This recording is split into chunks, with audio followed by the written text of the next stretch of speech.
La crème de la gloire, la crème super hydratante pour peau sèche et atopique, la crème réparatrice. Regardez-moi cette belle texture, mes chéris, mais regardez-moi cette belle réalisation. Je suis trop contente, je suis trop fière de moi. Alors, si tu veux voir comment j'ai réalisé cette belle crème dans mon petit laboratoire qui va un jour grandir, je propose de rester jusqu'à la fin de la vidéo. Générique!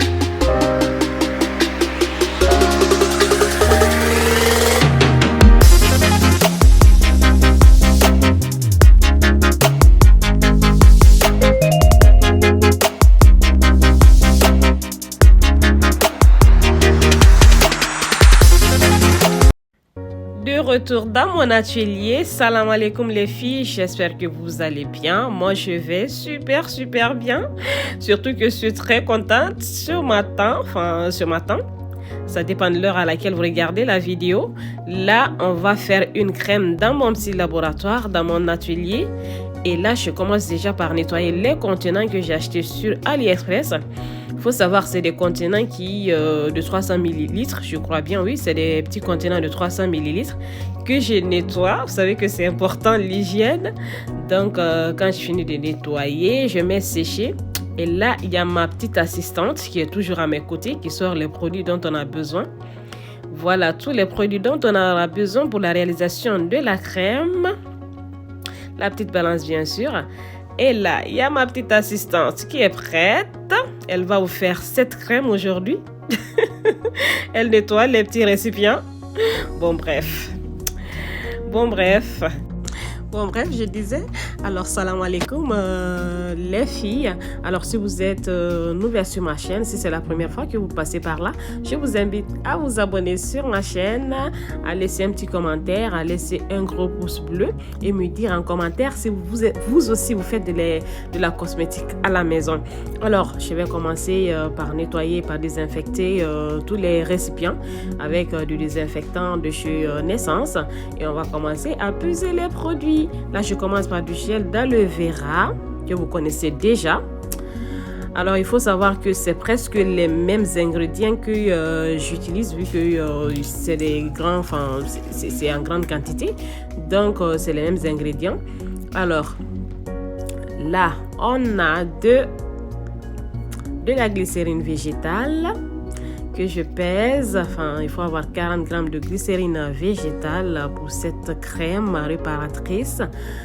Et je vous laisse regarder de toute façon la vidéo. Je reviendrai pour des petits commentaires si besoin. Là, c'est de l'huile de coco que je pèse aussi. Je mettrai toutes les mesures. Il y a l'huile d'amande douce, 40 grammes. Je vous laisse regarder la vidéo. Et je vous reviens pour d'autres commentaires. À tout à l'heure, oui.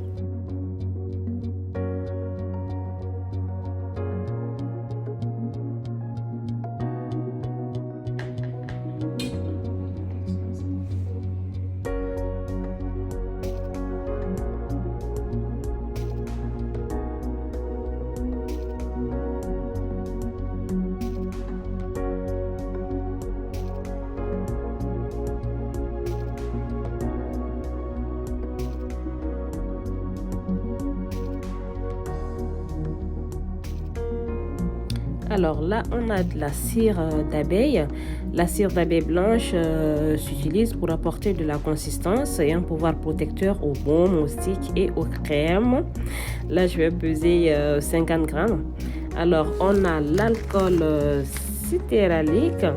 Alors, l'alcool citéralique s'utilise en association avec d'autres émulsifiants pour épaissir et stabiliser les crèmes et les laits.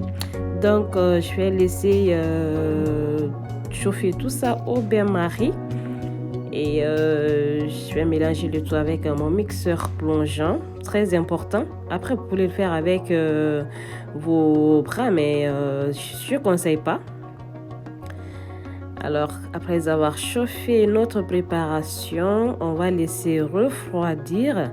C'est important, il faut vraiment laisser refroidir pour pouvoir ajouter les actifs.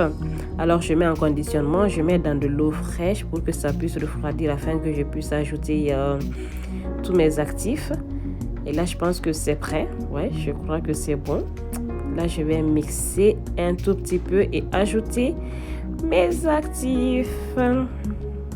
Voilà, je mixe tout ça. Mais regardez déjà la texture. Oh là là là là, regardez la texture, mais regardez les traces déjà. Oh là là. Là, je suis trop contente, au fait. Je suis trop fière de moi de pouvoir faire de petites réalisations comme ça.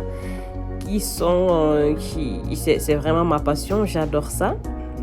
Donc là, c'est prêt, c'est presque prêt. On va ajouter tous nos actifs. Alors, on commence par...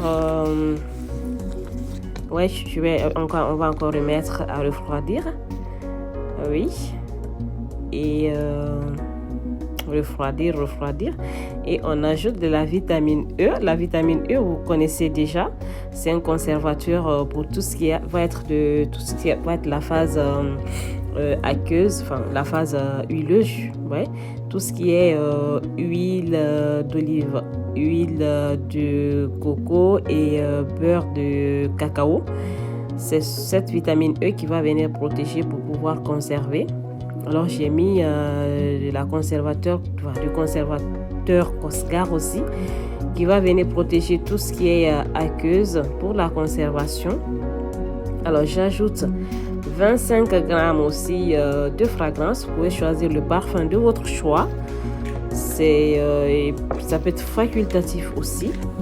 Là, je vais mettre de la lantoïne. Alors, la lantoïne est reconnue pour ses propriétés adoucissantes, apaisantes et réparatrices. Donc, on va mélanger tout ça avec notre petit mixeur plongeant. Je pense que c'est bon, quoi. Je vais laisser regarder un tout petit peu. Alors là, on va mettre en pot notre crème. Là, je mets mes petites étiquettes. Vous connaissez, non? Vous savez.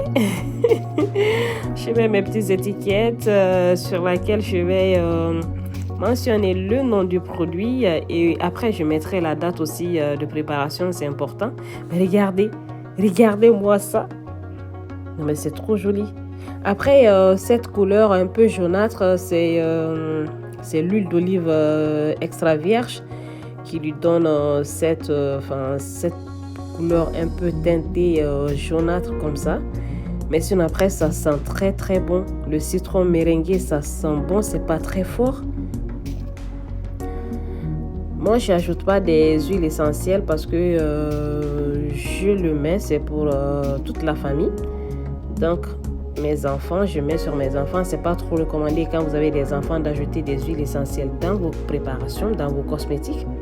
Mais regardez. Alors, si vous avez aimé la vidéo, je vous invite à vous abonner. On applique notre crème. Je vous invite à vous abonner, à liker la vidéo, à me laisser un petit commentaire si vous aussi vous aimez les cosmétiques faits maison. Alors, je ferme tout ça. Et c'est prêt. Je suis trop contente. Wallahi, mashallah. Merci à vous d'avoir regardé la vidéo. Je vous fais de gros bisous. Portez-vous bien. Et à la prochaine pour une autre astuce cosmétique. Au revoir mes chéris.